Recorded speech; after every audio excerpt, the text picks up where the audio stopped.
हरदा जिले की ग्राम पंचायत खुदिया में ग्रामीणों ने आपसी सहमति से सरपंच और पंचों का निर्विरोध चयन किया है और युवा को सरपंच पद की जिम्मेदारी सौंपी है।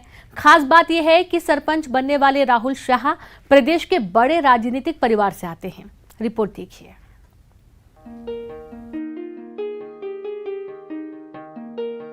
हरदा जिले की ग्राम पंचायत खुदिया ने दूसरी ग्राम पंचायतों के लिए मिसाल पेश करते हुए सरपंच और पंचों का निर्विरोध निर्वाचन किया है और सरपंच पद पर 29 साल के युवा राहुल शाह को चुना है। दलगत राजनीति से ऊपर उठकर ग्रामीणों ने इस बार गांव के लिए पढ़े लिखे नौजवान को सरपंच चुना है और ग्रामीणों को यकीन है कि अब उनकी ग्राम पंचायत की तस्वीर बहुत जल्द ही बदलने वाली है।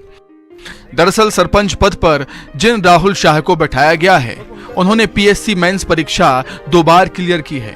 यूपीएससी की तैयारी को छोड़ गांव के विकास के बारे में सोचने वाले राहुल समाज सेवा के कार्यों से पिछले कई सालों से जुड़े हुए हैं।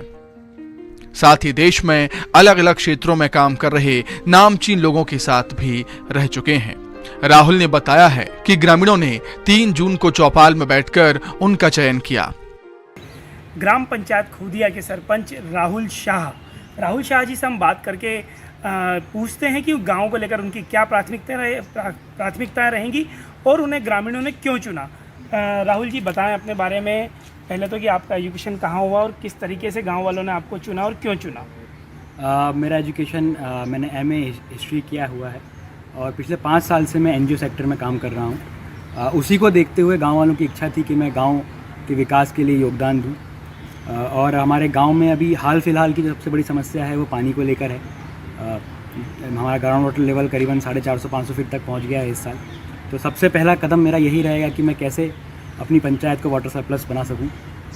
साथ ही साथ उसके बाद रोज़गार जैसे मुद्दों पे, बिजली जैसे मुद्दों पे कैसे हम अपनी पंचायत को मतलब अभी हम सरकार से बिजली लेते हैं, मेरा ये प्रयास रहेगा कि हम कैसे अगले 5 साल में हम सरकार को बिजली दे सकें। तो वो प्रयास रहेगा और एक प्रयास ये भी रहेगा कि मेरे गांव से, मेरी पंचायत से या आसपास के क्षेत्र से कोई भी युवा नौकरी की तलाश में इंदौर भोपाल ना जाए, उसको वहीं नौकरी मिल पाए लघु उद्योगों के माध्यम से। मैं ये कोशिश करूँगा। गांव वालों ने आपको कैसे चुना बताएंगे जी। पंचायत चुनावों का ऐलान हुआ तो हमारे गाँव में ये रीति है हमेशा की, अमूमन हम लोग एक चौपाल के नीचे 1 तारीख को बैठते हैं। तो वैसे ही इस चुनाव के लिए हम लोग सब एक जगह इकट्ठे हुए थे। तो वहाँ सभी ग्रामीणों का, सभी सम्मानीय लोगों का ये फैसला था कि दलगत राजनीति से ऊपर उठते हुए इस बार किसी को चुना जाए और लोगों ने मेरा चयन किया। साथ ही साथ मेरे साथ सभी 12 पंचों का भी निर्विरोध चयन हुआ है। आपने पीएससी यूपीएससी की भी तैयारी की, तो कैसे आप मतलब गाँव के सरपंच बने? शहर से छोड़कर गाँव की पगडंडी तक कैसे आए? क्योंकि कॉलेज में मैं थोड़ा सा मतलब बहुत अच्छा नहीं पढ़ता था, पर हाँ पढ़ाई में थोड़ा अच्छा था और परिवार वालों, क्योंकि इंडिया में एक माइंड सेट है कि अगर आपको कुछ करना है तो आपको गवर्नमेंट जॉब करनी ही होगी। अगर आपको ज़िंदगी में सक्सेसफुल कहलाना है तो आपको गवर्नमेंट जॉब, कोई भी गवर्नमेंट जॉब हो, वो करनी ही होगी। तो कहीं ना कहीं ये दबाव मेरे पे भी था। मैंने ऐसी कोशिश भी करी। मैंने पीएससी 2 बार क्लियर किया है। यूपीएससी कोचिंग के लिए मैं दिल्ली भी गया था कि अपने टीचरों से बात करके मुझे ये लगा कि मैं कहीं ना कहीं इस चीज़ के लिए नहीं बना हूँ या मैं ये नहीं कर पाऊँगा। फिर मैंने समाज सेवा की तरफ अपना ध्यान मोड़ा। 5 साल एनजीओ सेक्टर में मैंने काम किया है और उसके बाद अभी गाँव की सेवा के लिए अपना। राहुल चाहते हैं कि विकास ऐसा हो कि गांव के युवा रोजगार के लिए बाहर ना जाएं। इतना ही नहीं, मूलभूत समस्याओं को कैसे सुधारा जाए, इस पर भी उनका फोकस है। वैसे आपको बता दें कि प्रदेश के बड़े राजनीतिक परिवार से राहुल शाह ताल्लुक रखते हैं। उनके पिता अजय शाह प्रदेश आदिवासी कांग्रेस के पूर्व अध्यक्ष हैं।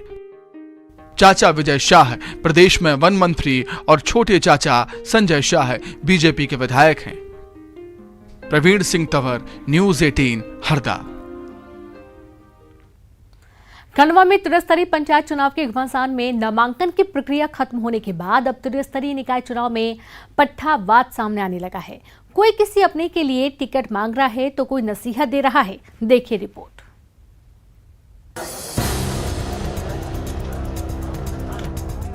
खंडवा के त्रिस्तरीय नगरीय निकाय चुनाव में अब पट्टावाद नामक शब्द ने एंट्री मारी है, जिससे कई लोगों के चुनाव लड़ने के अरमान काफूर होते नजर आ रहे हैं। एक तरफ बीजेपी के राष्ट्रीय अध्यक्ष ने मध्य प्रदेश के दौरे पर आगामी चुनावों में राजनीतिक पुत्रों और रिश्तेदारों को टिकट नहीं देने की बात कही थी, तो दूसरी तरफ खंडवा के वार्ड नंबर 14 से मंत्री विजय शाह के पुत्र दिव्यादित्य शाह ने नामांकन भरा है। इस पर मंत्री विजय शाह ने कुछ यूं सफाई दी है। देखिए, सामान्यतः सिर्फ नेता के बेटे होने पर, नेता के पुत्री होने पर, नेता की पत्नी होने पर चुनाव में टिकट नहीं दिए जाएंगे। अगर आप में कुवत है, जनता आपको पसंद कर रही है, निचले लेवल से आप जनता के काम करते आ रहे हैं, तो उसको आपको कोई रोक नहीं सकता। जो काम करेगा छोटे लेवल से, उसको पार्टी नेता भी स्वीकार करेंगे। इधर पंचायत चुनाव के खत्म होने से पहले ही नगरीय निकाय चुनाव को लेकर खंडवा में बीजेपी पार्टी कार्यकर्ताओं में घमासान छिड़ा हुआ है। खंडवा सांसद ज्ञानेश्वर पाटिल ने कार्यक्रम में परिवारवाद के बाद अब पट्टावाद का जुमला छेड़ा है। सांसद ने जिले के सभी बड़े नेताओं को आगाह किया है कि वे परिवारवाद और अपने अपने पट्टों को टिकट दिलाने की जुगत से बचें। उनका इशारा साफ तौर पर खंडवा बीजेपी विधायक देवेंद्र वर्मा और बीजेपी जिला अध्यक्ष सेवादास पटेल की तरफ था। अभी नड्डा जी ने कहा स्पष्ट कि परिवारवाद को बिल्कुल हम बढ़ावा नहीं देंगे। कोई नेता का पुत्र वो सोचेगा कि मुझे पार्षद का टिकट दे दो और महापौर का टिकट दे दो, तो ये भी नहीं चलेगा। जो वर्षों से काम कर रहे कार्यकर्ता उनको ही टिकट मिलेगा।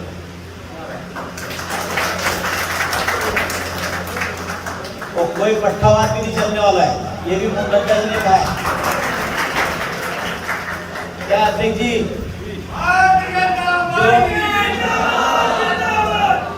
आप भी वर्षों से काम कर रहे हैं, आपको भी जानकारी, इतने चेहरे बैठे, मेरे से ज्यादा आप जानते हो कि कौन काम करने वाला है, कौन समय समय पर पार्टी के साथ खड़ा हुआ है। बता दें कि बीजेपी के विधायक अपने खास चहेते कैलाश राठौर की पत्नी को महापौर के पद पर टिकट दिलाने को बेचैन हैं। वहीं बीजेपी जिला अध्यक्ष सेवादास पटेल अपनी पत्नी को टिकट दिलाने के लिए एड़ी चोटी का जोर लगाए हुए हैं। मेरे कोई लड़ाई कहीं नहीं है, लेकिन जहाँ पर कोई उम्मीदवार मान लो जीता हो नहीं है, तो वहाँ पर भी दे सकते हैं। लेकिन अब रहा सवाल, आप जैसे कह रहे हैं कि विजय शाह जी का पुत्र, तो विजय शाह जी का पुत्र कोई राजनीति में आज सक्रिय नहीं है। वो वर्षों से सक्रिय, वर्षों से काम करता है, काम कर रहा है, इसलिए वो हकदार है उसका। लेकिन जो कभी काम किया ही नहीं जिसने, और एकदम से ला के खड़ा कर देंगे इसको टिकट दो, इसको पट्टावाद और ये परिवारवाद है। बहरहाल नगरीय निकाय चुनाव से पूर्व ये घमासान खंडवा में राजनीति की नई पाठशाला तैयार करने में जुट गया है। अब देखना यह है कि कथनी और करनी का अंतर टिकट वितरण में नजर आएगा या नहीं। हरेंद्र नाथ ठाकुर, न्यूज़ 18 खंडवा। इस बार पंचायत चुनाव में परिवारवाद फिर दिखाई दिया है। एक तरफ टीकमगढ़ विधायक की बहनों ने जनपद के लिए नामांकन भरा, तो वहीं खरगापुर विधायक राहुल सिंह की पत्नी ने जिला पंचायत के लिए नॉमिनेशन कर दिया है। इसके अलावा निवाड़ी विधायक अनिल जैन की पत्नी ने भी नामांकन दाखिल कर अपने पॉलिटिकल करियर को पंख दिए हैं।